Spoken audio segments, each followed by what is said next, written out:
Alright, so I'm starting off this video with a bit of an explanation. I haven't posted in the last 2 weeks.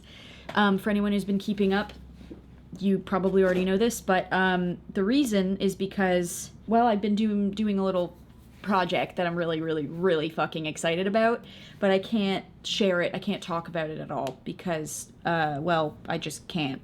I can't even tell you why I can't talk about it. So the reason why I haven't posted is because I had planned before I went away to do this project. I had filmed 2 videos that I was going to edit while I was away, thinking I would have time to edit them. I didn't. I just didn't do it. And yeah, so that's just, so okay. I'm gonna get to the video soon, but I just wanted to explain first quickly before we jump into the rest of this. Wow, I'm kind of really It's been a while since you filmed a YouTube video. Yes. Okay, what was I saying?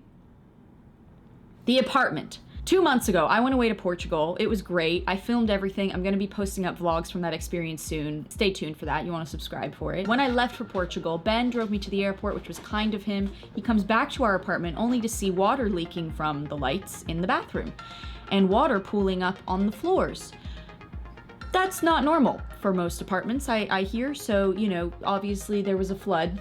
The dude up on the 15th floor installed the bidet incorrectly and a pipe burst or something. 2 months later, 2 months, I go away for this project, and that is when the team of people decide to come in to cut holes in the walls to dry out all of the flooding and damage. You're way off on all of the story timing for that.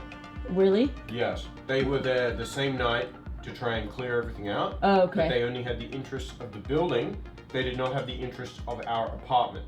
So the building has a responsibility of keeping the walls in an acceptable state. Yeah. They don't have any responsibility on keeping the floors in an acceptable state. So the floors were never taken care of, despite the fact that on that same night, I was told that there would be mold in the floors as a result of this. So the floors finally were fixed. Recently they were just lifted up, pulled up, whatever, and there's gaping holes. We've had to add drywall. But anyways, I go away for my project. I come back with Ben, and our Sobel, we had to bring him to my parents' place. We're both staying at my parents' place because there's so much dust in this apartment and just like shit everywhere. It's not safe for a cat right now. Our paint also started peeling because of the water damage. It's just been a lot. So we're essentially renovating this entire space. Hence why I haven't really been able to post videos lately. So sorry about that.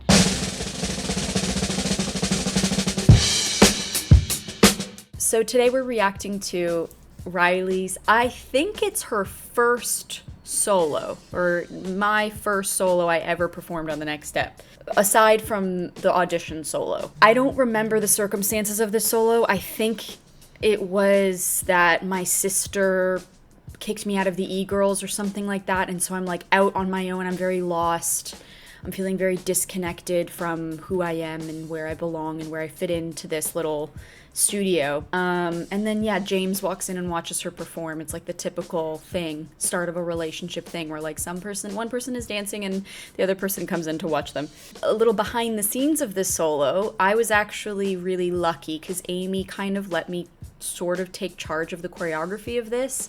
So I actually choreographed a lot of this on my own. She helped me in terms of understanding like spacing and like, which Amy's really good at that because she comes from film and TV choreography, so she'll with solos really lets the dancer kind of express themselves, particularly in this season. She also will help you kind of like shape it just to see like what's best for camera and whatever, but she knew like, well, this is Riley's solo, so if you're the one who also gets to choreograph it, then it also fits your personality better. So I actually had a lot of say in the choreography in this solo. So this solo actually has a special place in my heart. All right, here we go. I'm old enough to know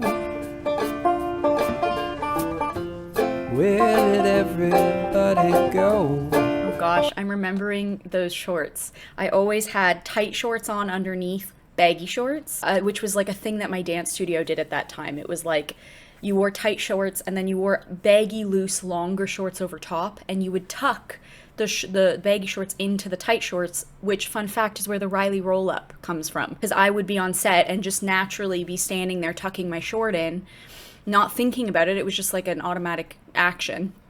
And then we would go to film, and now one of my pant legs is tucked in. And I remember wardrobe always coming to me being like, can it please just be one pant leg, and pick one pant leg, because it looks like you're wearing a diaper when it's both. But I just always did it. It was just like an automatic thing. Why'd you have to come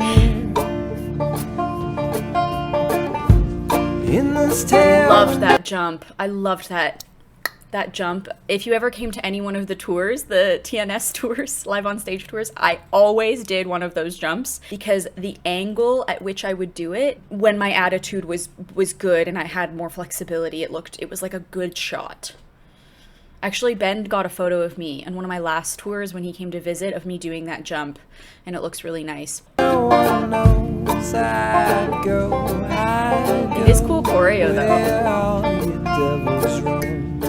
Ooh, nice. I'm gonna have It's to so leave. funny too to see how particular my movements are, and everything's very contained, because I'm not as confident in my dancing abilities at this stage. So I can kind of sense that I'm withholding a little bit. I'm also not being as open to camera, so I'm keeping it all very internal. I'm not inviting you in as much, which is something I learned in later seasons to do better, to do more of, is like be more engaged with the camera and like bring you into what's happening, rather than keeping it very contained and like not showing you. But the choreography is pretty good. And again, Amy helped a lot, but she was very hands off with this, because I think she could tell that I really wanted to like explore choreography myself. Where did everybody go?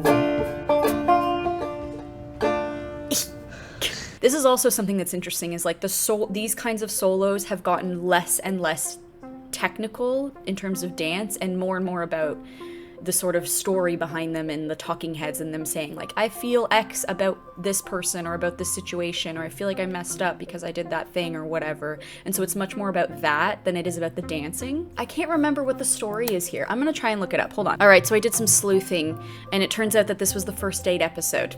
And apparently James has left. So like, I guess because he leaves the studio at one point or something, because of math, right? Like he can't be a part of Studio A A Troop because of math. So he has to like work that out. Riley has also lost her sister and like is not a part of the E-Girl, so she feels very alone, and that's what this solo is all about. Okay, I'm glad I looked that up, because I was a bit unsure. Okay, question. How do you prepare for new roles? Thank you for your question. It changes every single time, but the sort of through line, the thing that remains consistent, is just deepening my understanding of the character. So like any detail I can possibly think about that I might not know much about, that I want to explore more of, I do. I go to the library, I read books, anything that feels like it might even remotely help me understand this character better. It could be something super mundane, but if it excites me, I explore it. And I always start with the thing that excites me the most. I also try to consider, like, you know, the sort of tone of how it's written.